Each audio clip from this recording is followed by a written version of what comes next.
السلام علیکم ناظرین، جہاں وباسی ایک نئے پروگرام کے ساتھ حاضر ہے۔ پولیٹکس کے حوالے سے سیاسی سرگرمیاں اگر ہم اس پہ بات کریں تو الیکشنز کے حوالے سے کافی عروج کے اوپر ہیں۔ پاکستان مسلم لیگ نون جو ہے وہ گزشتہ دنوں پہ انہوں نے ایک منصورہ میں بڑا اہم جلسہ کیا، جس میں کافی زیادہ کارکنان کی تعداد موجود تھی۔ بڑے ہمیں چارج کارکن ملے، اور یہ کہا جاتا تھا کہ میاں محمد نواز شریف کی وطن واپسی سے ہی پاکستان مسلم لیگ نون کا جو کارکن ہے وہ متحرک ہوگا، اور وہ بات درست بھی ثابت ہوئی۔ اب کافی حد تک جو کارکن ہے وہ نکالنے میں مسلم لیگ نون کامیاب ہوئی ہے۔ آج بھی میاں محمد نواز شریف، مریم نواز صاحبہ ایک ریلی انہوں نے اپنے حلقے میں نکالی، اور اس پہ بھی کارکنوں کی ایک بڑی تعداد موجود تھی۔ کمپین چل رہی ہے زور و شور سے۔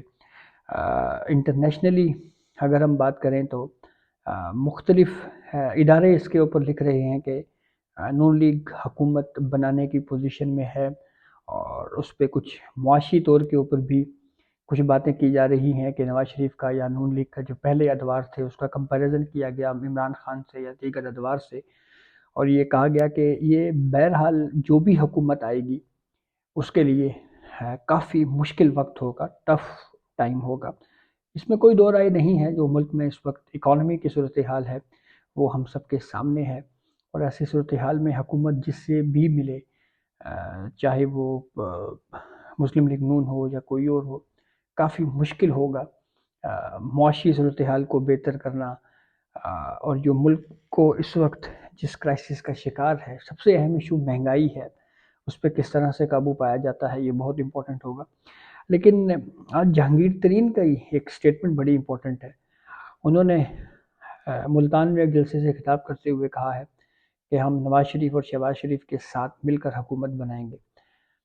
یہ چیز بھی بالکل کلیئر ہے کہ استحکام پاکستان کی سیٹ ایڈجسٹمنٹ ہے قومی اور صوبائی نشستوں کے اوپر مسلم لیگ نون سے۔ جہاں پہ استحکام پاکستان کے امیدواران ہیں، وہاں پہ پاکستان مسلم لیگ نون اپنے امیدواران کھڑے نہیں کر رہی۔ جہانگیر ترین استحکام پاکستان کو ہیڈ کر رہے ہیں، علیم خان ہیں، دیگر سیاسی رہنما،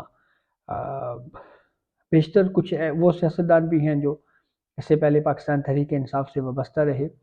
تو بہرحال اس میں اب دیکھنا یہ ہے کہ آگے چل کے یہ انتخابی مہم جو ہے وہ کس طرف جاتی ہے، کیا ہوتا ہے۔ اور پاکستان تحریک انصاف کا بہرحال یہ شکوہ ہے کہ ان کو جو ہے وہ اس طرح سے سیاسی کمپین کی کوئی پرمیشن نہیں دی جا رہی تھی، یا ان کو لیول پلینگ فیلڈ کے حوالے سے کچھ دشواریوں کا سامنا بھی رہا۔ لیکن یہ بھی ایک حقیقت ہے کہ اس لیول پلینگ فیلڈ کو تحریک انصاف سپریم کورٹ میں بھی اس طرح سے ثابت نہیں کر پائی جس طرح سے سوشل میڈیا کے اوپر وویلا کیا گیا۔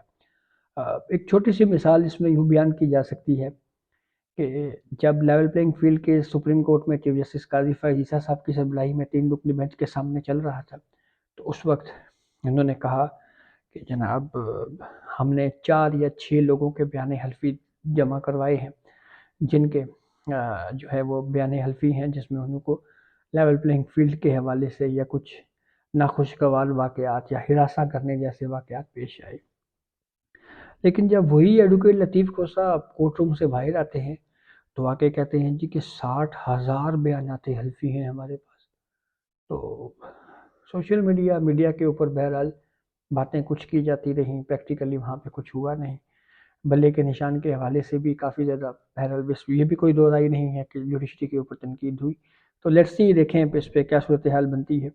اور پاکستان مسلم لیگ نون کی جو انتخابی گہما گہمی ہے بہرحال وہ کافی عروج پہ ہے۔ تو یہ اب تک کی اپڈیٹ تھی جس نے آپ کو آگاہ کیا۔ بہت شکریہ۔